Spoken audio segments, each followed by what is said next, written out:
Hello everyone, स्वागत है आप सभी का द नॉलेज क्लासरूम के यूट्यूब चैनल पर। आज की इस वीडियो में हम बात करने वाले हैं एक ऐसे ग्रह के बारे में जिसके ऊपर हम सभी रहते हैं और उसके अंदर पाई जाने वाली जो स्थलाकृति है, उसके ऊपर जो आकृतियां पाई जाती है, कहीं पर वो चपटी होती है, कहीं पर वो मैदानी भाग होता है, कहीं पर वो घाटी के रूप में पाया जाता है, कहीं पर वो पर्वतों के रूप में पाया जाता है, कहीं पर इस धरती के ऊपर, इस ग्रह के ऊपर गर्मी का मौसम होता है, तो कहीं सर्दी का मौसम, यानी कि अलग अलग प्रकार का यहाँ पर हमें बदलाव देखने को मिलता है।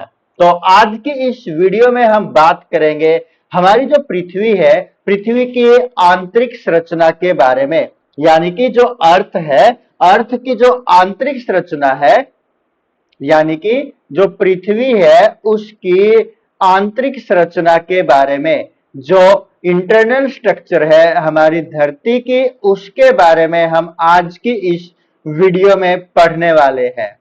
यानी कि धरती के अंदर क्या क्या है। यदि हम एक मोटे तौर पर देखें, क्योंकि यदि हम यहाँ पर ये देख ले कि ये मान लीजिए कि धरती का एक प्रारूप है जिसको हम ग्लोब भी बोल सकते हैं, चलिए, तो इस धरती के अंदर ये इसका केंद्र वाला भाग हो गया। और उसी प्रकार से जो ये धरती है, इसको हमने अपने अध्ययन के अनुसार क्या कर लिया, अलग अलग भागों में बांट लिया। इसी को हमने क्या कर दिया कि इसकी सबसे ऊपर वाली जो परत है उसको हमने किसका नाम दे दिया, परपट्टी का नाम दे दिया। किसका नाम दे दिया, परपट्टी का नाम दे दिया। यानी कि जो ये परपट्टी है, अब ये जो परपट्टी पाई गई है, इसके जो समुद्र है वो भी मिलेगा, इसके ऊपर मैदानी भाग भी मिलेगा, तो इसकी जो मोटाई है वो अलग अलग होगी। यानी कि एक तो महाद्वीपीय होगी और एक महासागरीय संहति होगी। दो बातें हमने यहां पर देख ली कि जो परपट्टी है, इस परपट्टी के अंदर यदि हम बात करें महाद्वीपों के बारे में, यानी कि द्वीप के बारे में, तो इसकी जो मोटाई है वो लगभग कितनी होगी, 35 किलोमीटर के आसपास होगी। यदि हम सागर महासागर के बारे में बात करें तो उसके अंदर इसकी जो मोटाई है वो लगभग कितनी होगी, 5 किलोमीटर की इसकी परपट्टी की मोटाई होगी। क्योंकि समुद्र की तली में भी हमें कहीं ना कहीं पर एक जो सतह है वो हमें नजर आती है। तो उसी के आधार पर इस परपट्टी को भी हमने यहाँ पर अध्ययन को आसान बनाने के लिए हम द्वीपों के आधार पर इसकी मोटाई को देखें तो कितनी है, लगभग 35 किलोमीटर के आसपास है, और सागर महासागरों के अंदर लगभग 5 किलोमीटर के बराबर है।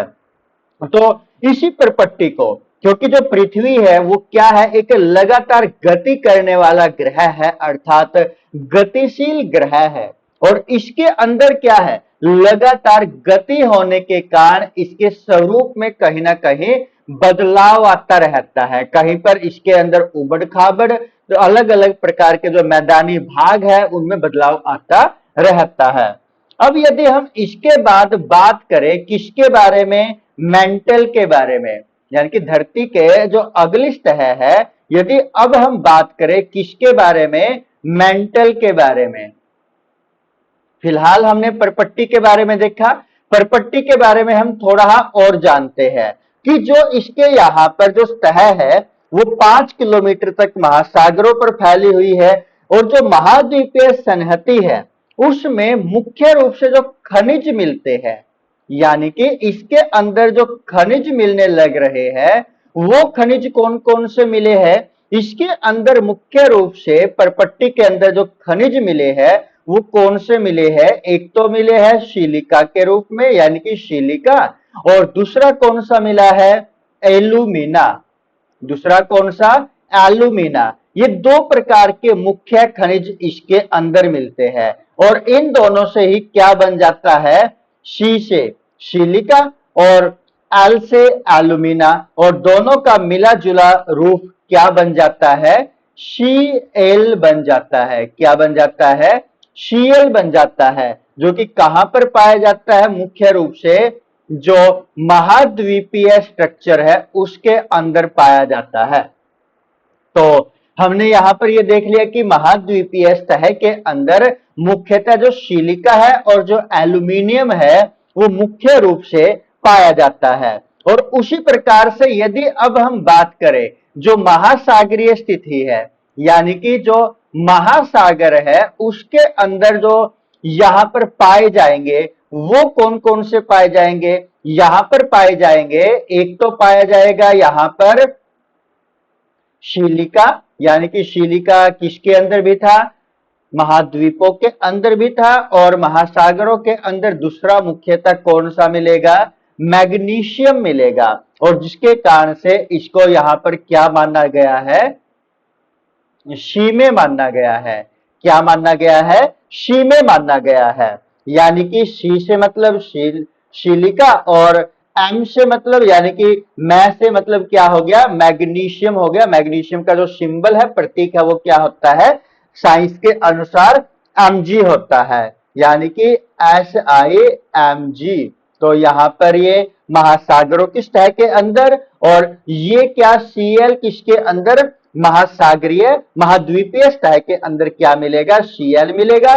और महासागरीय सतह के अंदर क्या मिलेगा, यहां पर शीमे मिलेगा। अब इसके तुरंत आगे क्या मिलता है, परपट्टी के तुरंत नीचे क्या मिलेगा, मेंटल मिलेगा। जो ये मेंटल है किस किसके बीच में पाया गया है, ये पाया गया है, इसके ऊपर कौन है, परपट्टी है, और इसके नीचे कौन है, कोर है, या इसी को क्या बोलते हैं, करोड़ बोलते हैं। यानी कि इस मेंटल को बीच में रखने पर इसके ऊपर वाला भाग तो परपट्टी का है और इसके नीचे करोड़ या कोर पाई जाती है। अब हमने परपट्टी की जो मोटाई देखी थी वो कितनी थी, 35 थी और लगभग 5 के बराबर थी। महाद्वीपों के अंदर यहां पर 35 और महासागरीय लगभग 5 था। और उसी प्रकार से जो मेंटल है, मेंटल की यदि हम मोटाई के बारे में बात करें तो इसकी मोटाई लगभग कितने किलोमीटर तक हो सकती है, 2900 किलोमीटर तक इसकी जो मोटाई है वो हम यहां पर मान सकते हैं। यानी कि इसकी जो गहराई है 2900 किलोमीटर तक इसकी क्या मान सकते हैं, हम गहराई मान सकते हैं। यानी कि जो हमारी ये अर्थ है इसके ऊपर वाला भाग तो हमने परपट्टी का, और ये वाला जो भाग हमने यहां पर मान लिया है, जो ये वाला भाग है इसको हम क्या मान करके चल रहे हैं, इसको हम मान करके चलने लग रहे हैं मेंटल, जिसकी जो गहराई है वो लगभग कितने किलोमीटर की है, 2900 किलोमीटर की ये लगभग इसकी गहराई है। और इसकी सबसे जो आंतरिक परत है, यानी कि क्रोड के बारे में यदि हम बात करें, अब हम किसके बारे में बात करेंगे, क्रोड के बारे में, या जिसको हम क्या बोलते हैं, कोर बोलते हैं, उसके बारे में यदि हम बात करें, जिसके अंदर जो पृथ्वी का लगभग किस प्रकार का भाग मिलता है, एक तरलीय भाग मिलता है, एक तरलीय पदार्थ इसके अंदर मिलता है।